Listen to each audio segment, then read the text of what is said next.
Bismillahirrahmanirrahim. Alhamdulillahirabbil alamin wassalatu wassalamu ala asyrafil anbiya wal mursalin sayyidina wa maulana Muhammadin wa ala alihi wa sahbihi ajma'in. Rabbi shrah li sadri wa yassir li amri wahlul 'uqdatam min lisani yafqahu qawli. Rabbi yassir wa la tu'assir, rabbi tammim lana bil khair ma ba'd. Alhamdulillahirabbil alamin. Puji syukur kepada Allah Subhanahu wa taala, di malam hari ini kita bisa bermuajah kembali di tempat yang paling mulia, di masjid, tempat paling mulia di bumi, yaitu Masjid Allah. Alhamdulillah kita diberikan nikmat berkumpul sama-sama memberikan, sama-sama menasehati dalam kebaikan. Alhamdulillah, saya senang sekali bisa bersilaturahmi kembali dengan takmir Masjid An-Nur, dengan warga Taman Gading. Mudah-mudahan Masjid An-Nur mudah-mudahan tambah makmur lagi. Mudah-mudahan Masjid An-Nur tambah maju lagi, jamaahnya semakin banyak, bermanfaat bagi masyarakat sekitar. Amin Allahumma amin. Terakhir kali kemarin kita sudah menjelaskan beberapa hal tentang hadis-hadis tentang keutamaan Al-Quran. Kita tetap membahas tentang Al-Quran ini sebagaimana yang sudah sering kita dengar bersama, bahwasanya Al-Quran adalah kitab petunjuk bagi kita. Walaupun kita tidak paham membacanya, satu hurufnya kita mendapatkan 10 pahala. Itu adalah keistimewaan Al-Quran. Jadi baca alif lam mim itu sudah 30. Jadi Anda diam-diam baca yasin itu 20. Sabda Rasulullah SAW, man qara'a harfan min kitabillah falahu bihi hasanah. Barang siapa yang membaca satu huruf dari kitab Allah, dari Al-Quran, falahu bihi hasanah, maka dari setiap huruf itu dia mendapatkan satu kebaikan. Wal hasanatu bi asyri amsalha, dan satu huruf itu akan dilipat gandakan menjadi 10 kali lipat. La aqulu alif lam mim harfun, saya tidak mengatakan, kata Nabi, alif lam mim itu satu huruf, walakin alifun harfun, tetapi alif itu huruf, walamun harfun, wa mimun harfun, dan mim itu adalah huruf. Jadi Anda diam-diam baca alif lam mim itu sudah dapat 30 pahala. Baca yasin. Makanya dulu di pondok itu teman-teman yang agak nakal, kalau sudah masanya tarawih, males ikut masjid agak lama karena baca kulhu, jadi di kamar sholat sendiri, Allahu Akbar, Bismillahirrahmanirrahim, Alhamdulillahirabbil alamin, arrahmanir rahim, maliki yaumiddin, iyyaka na'budu wa iyyaka nasta'in, ihdinas siratal mustaqim, siratal ladzina an'amta 'alaihim ghairil maghdubi 'alaihim waladdallin, amin. Bismillahirrahmanirrahim, yasin, Allahu Akbar. Jadi bacanya yasin langsung Allahu Akbar. Tapi ini nggak bisa ditiru, ini anak-anak yang nakal dulu seperti itu ya. Di pondok bacanya yasin Allahu Akbar. Itu termasuk daripada Al-Quran. Dibaca yasin dapat 20 pahala. Baik, kita lanjutkan membaca kitab ini, At-Tibyan, karangan Al-Imam An-Nawawi. Ada hadis selanjutnya. Bismillahirrahmanirrahim. Qala al-musannif rahimahullahu ta'ala wa nafa'ana bihi wa bi ulumihi wa maddana bi madadihi wa hafadha alaina bi barakatihi wa asrarihi fid dharain amin. Wa an Umar ibn al-Khattab radhiyallahu ta'ala anhu, dari sahabat Umar bin Khattab radhiyallahu ta'ala anhu, anna nabi, sungguhnya Nabi, qala, bersabda Nabi, innallaha ta'ala, sesungguhnya Allah ta'ala, yarfa'u, mengangkat, bihadal kitab, dengan kitab ini, maksudnya Al-Quran, aqwaman, kepada kaum, wa yada'u, dan kemudian merendahkan, bihi, dengan kitab itu, dengan Al-Quran itu, akharin, kepada yang lain. Rawahu Muslim, hadis yang diriwayatkan oleh Muslim. Jadi disebutkan dalam hadis riwayat Sayyidina Umar ini, Al-Quran itu imma ada kalanya mengangkat derajat seseorang setinggi-tingginya, ada kalanya juga bisa menjatuhkan derajat orang setinggi-tingginya, tergantung orang itu bagaimana reaksinya atau apa yang dia lakukan terhadap Al-Quran. Orang mukmin yang ada di zaman Nabi Muhammad SAW beriman kepada Rasulullah, beriman kepada Allah, beriman kepada Al-Quran. Sedangkan orang kafir yang ada pada waktu itu tidak beriman kepada Nabi Muhammad, tidak beriman kepada Allah, dan tentunya tidak beriman kepada Al-Quran. Nah, ini kemudian yang menyebabkan orang-orang kafir itu turun derajatnya dibandingkan dengan orang mukmin. Jadi dahulu di masyarakat Makkah itu terdapat kasta-kasta, ada perbudakan, termasuk Sayyidina Bilal itu dulu adalah seorang budak. Sayyidina Bilal ketika di zaman jahiliyah adalah seorang budak, tetapi ketika dia masuk zaman Islam dia menjadi muadzin. Makanya sekarang orang yang adzan kemudian megang tongkat disebut Bilal, tafaulan terhadap Sayyidina Bilal, seorang sahabat. Sayyidina Bilal kalau adzan dahulu naik ke sebuah tempat yang tinggi, kemudian adzan Allahu Akbar, Allahu Akbar. Orang-orang yang hidup di masa itu melihat Sayyidina Bilal begitu mulia dengan adanya Islam, kemudian bilang sama sahabatnya, orang yang kafir pada waktu itu bilang, untung ayah saya tidak nyampe ke masa ini, tidak sampai melihat sekarang orang budak hitam yang dulu seorang budak sekarang malah menjadi mulia, malah kemudian menjadi sahabat dekat Rasulullah SAW. Artinya apa? Al-Quran termasuk agama Islam itu mengangkat derajat seseorang, bisa juga merendahkan yang lain tergantung apa yang kita lakukan terhadap Al-Quran. Bahkan disebutkan dalam riwayat yang lain, rubba qari'in Qur'an wal Qur'an yal'anuhu. Banyak sekali orang yang membaca Al-Quran, tetapi Quran yang kemudian melaknat orang tersebut. Bagaimana Al-Quran melaknat orang tersebut? Orang membaca Al-Quran, misalkan baca Al-Quran tetapi tidak menjalankan hukum-hukum yang ada dalam Al-Quran. Nah, itu termasuk yang kemudian dilaknat oleh Al-Quran. Jadi Al-Quran ini tentunya kalau kita orang yang beriman akan diangkat derajatnya. Tentunya kepada orang-orang yang kafir, yang ingkar kepada Al-Quran, ini akan diturunkan derajatnya. Walaupun orang kafir ini, Bapak Ibu sekalian, termasuk orang yang kemudian tidak fair menilai Al-Quran. Mereka sering kemudian, mereka tidak beriman kepada Nabi, mereka tidak masuk Islam.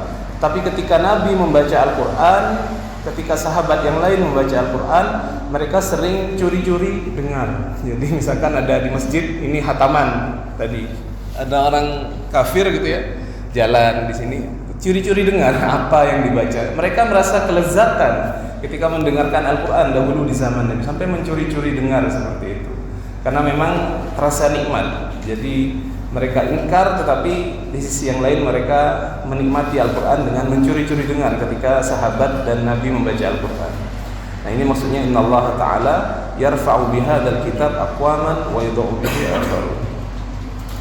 Hadis selanjutnya, wa an Abi Umamah Al-Bahili radhiyallahu anhu, dari sahabat Abi Umamah Al-Bahili radhiyallahu anhu qala, beliau berkata, sami'tu Rasulullah sallallahu alaihi wasallam yaqul, saya mendengar Rasulullah sallallahu alaihi wasallam bersabda, iqra'ul Qur'an, bacalah kamu sekalian terhadap Al-Qur'an, fa innahu ya'ti yaumal qiyamati syafi'an li ashabihi, karena sesungguhnya Al-Qur'an itu akan datang kepada pemiliknya sebagai syafiat, sebagai syafaat.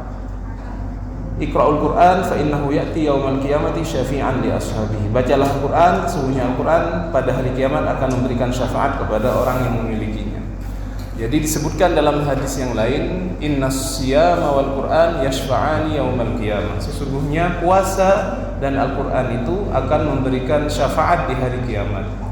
Disebutkan, ya Rabb, jangan siksa dia.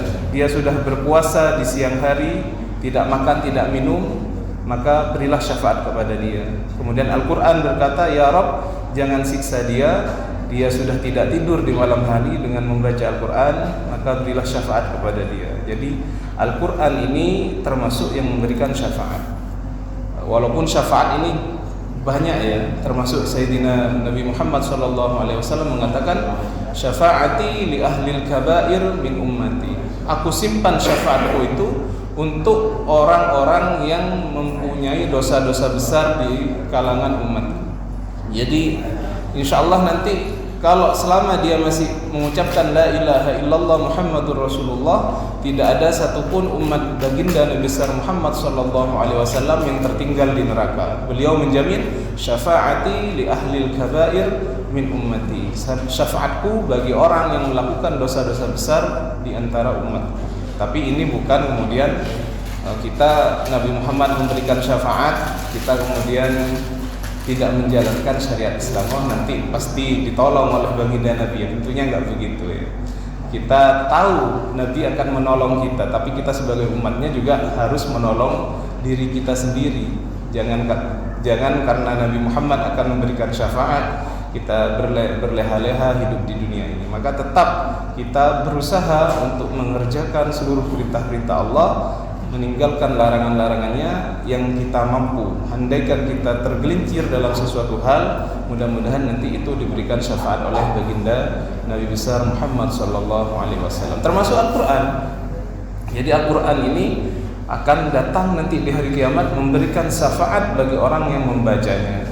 Nah, maka nasihat kita tidak henti-hentinya, mari kita membaca Al-Quran setiap hari, katakanlah walau hanya satu kaca, katakanlah walau hanya seperempat, katakanlah setengah kaca, itu kita baca Al-Quran. Itu kita usahakan membaca Al-Quran setiap hari di keluarga kita. Kita perdengarkan, karena ini sangat mempunyai efek yang sangat besar ya. Di keluarga, misalkan ayahnya membaca Al-Quran setiap pagi sehabis sholat subuh, biasa membaca.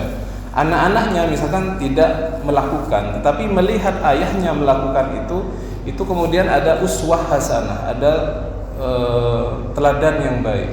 Artinya nanti anak itu juga akan melakukan apa yang ayahnya lakukan. Ini kita terjadi seperti ini. Kalau ayahnya gemar membaca Al-Quran sehabis subuh misalkan, atau ibunya gemar membaca Al-Quran, insya Allah nanti anak-anak kita akan cinta terhadap Al-Quran karena melihat uswah. Karena yang dilihat di keluarga itu adalah uswah. Mohon maaf, misalkan setelah subuh bapaknya langsung nyetel dangdut, koplo gitu ya, itu nanti insya Allah anaknya akan seneng dangdut, seneng koplo gitu.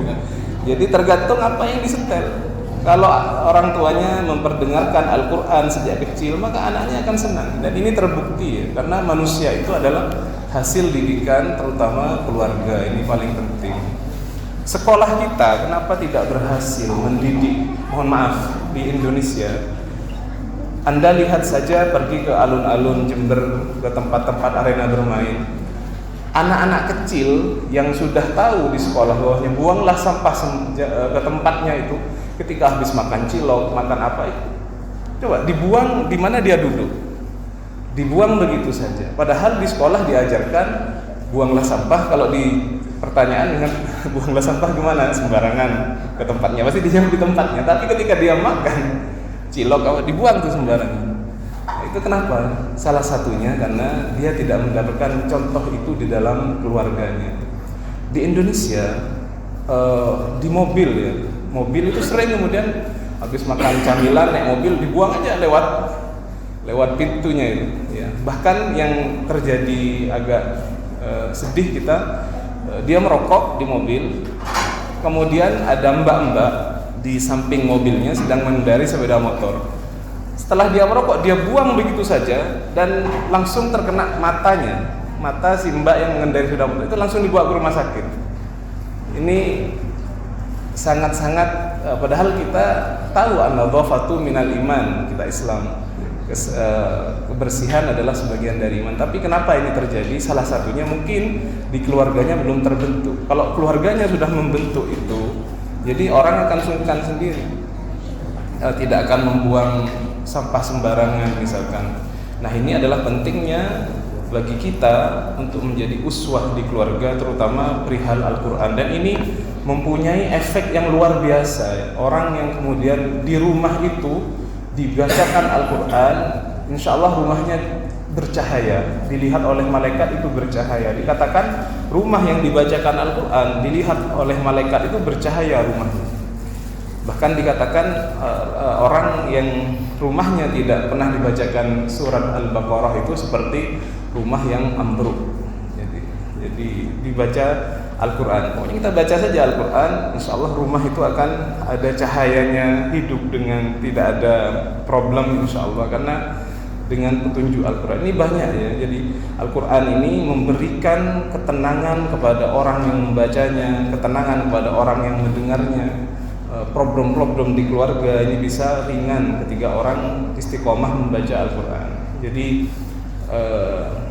cuman problemnya kadang-kadang kita tidak pandai membaca Al-Quran. Nah, kalau tidak pandai membaca Al-Quran, kita baca sebisanya.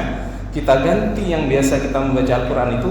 Kalau kita nggak bisa baca Al-Quran banyak, paling tidak jangan sampai kita menghalangi diri kita untuk mendengar Al-Quran. Sekarang sudah ada HP, sudah ada MP3 player, sudah ada televisi yang menyiarkan siaran Mekah, siaran Madinah. Itu semuanya Al-Quran. Nah, itu kita perdengarkan kepada keluarga kita, dan insya Allah mempunyai efek yang sangat besar. Nah, ini pentingnya kita kemudian hidup dengan Al-Quran.